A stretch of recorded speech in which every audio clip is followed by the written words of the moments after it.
Education 360 degree channel पर दोस्तों आप लोगों का एक बार फिर से हार्दिक स्वागत है। तो हम लोगों ने मौर्योत्तर काल के अंतर्गत शुंग वंश को पढ़ लिया था, जो 187 ईस्वी पूर्व से लेकर 75 ईस्वी पूर्व तक था। तो प्रीवियस क्लास में हम लोगों ने वो पढ़ लिया था। उसके बाद कर्ण वंश आया था, जो 75 ईस्वी से 30 ईस्वी पूर्व तक था, जो बहुत इंपॉर्टेंट नहीं था।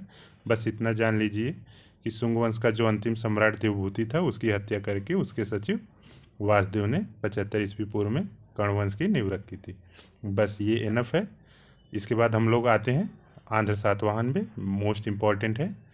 तो चलिए आज की क्लास में हम लोग ये आंध्र सातवाहन वंश का चैप्टर पढ़ेंगे। तो चलिए शुरू करते हैं। पुराणों में सातवाहन वंश को आंध्र जाति या आंध्र भृत्य कहा गया है। इस वंश की स्थापना सिमुक ने की थी।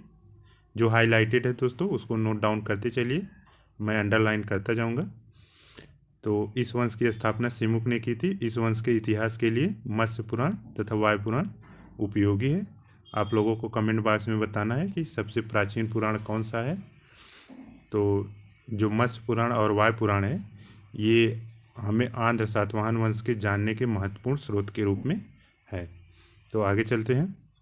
सातवाहन वंश के शासकों को दक्षिणाधिपति तथा उनके द्वारा शासित प्रदेश दक्षिणापथ कहा जाता है। सर्वमान्य तौर पर सातवाहनों का मूल निवास स्थान महाराष्ट्र का प्रतिष्ठान माना जाता है।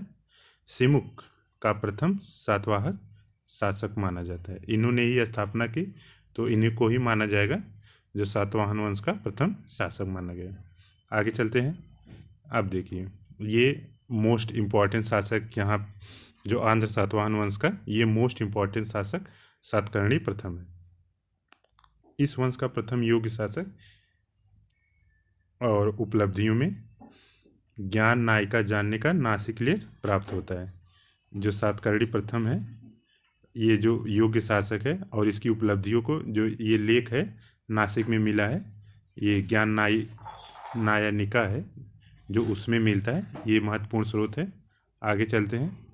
पुराणों में सातकर्णी प्रथम को कृष्ण का पुत्र कहा गया है। इसने 2 अश्वमेध तथा 1 राष्ट्रीय यज्ञ का अनुष्ठान किया है। प्रीवियस क्वेश्चन ये पूछा गया है, तो इसको आप लोग ये मतलब नोट करके याद कर लीजिएगा। सातकर्णी प्रथम गोदावरी तट पर स्थित प्रतिष्ठान को अपनी राजधानी बनाया। आगे चलते हैं। सातवाहन शक्ति का 3 सदियों तक निरंतर उत्कर्ष होता रहा। इतने दीर्घकालिक तक भारतीय इतिहास के किसी भी अन्य राजवंश ने आबाद रूप से शासन नहीं किया। मतलब ये 3 सदियों तक लगातार शासन किए, मतलब 300 वर्षों तक। सातकर्णी प्रथम ने मालव शैली की गोल मुद्राएं तथा अपनी पत्नी के नाम पर रजत मुद्राएं उत्कीर्ण करवाई। तो दोस्तों ये क्लास आज बस यहीं तक। तो आगे और देखेंगे, अभी आंध्र सातवाहन का और बाकी है। तो दोस्तों लाइक शेयर और सब्सक्राइब जरूर करिए। नेक्स्ट क्लास में इसके आगे देखेंगे। जो भी आज की क्लास यही समाप्त करते हैं। Thank you so much.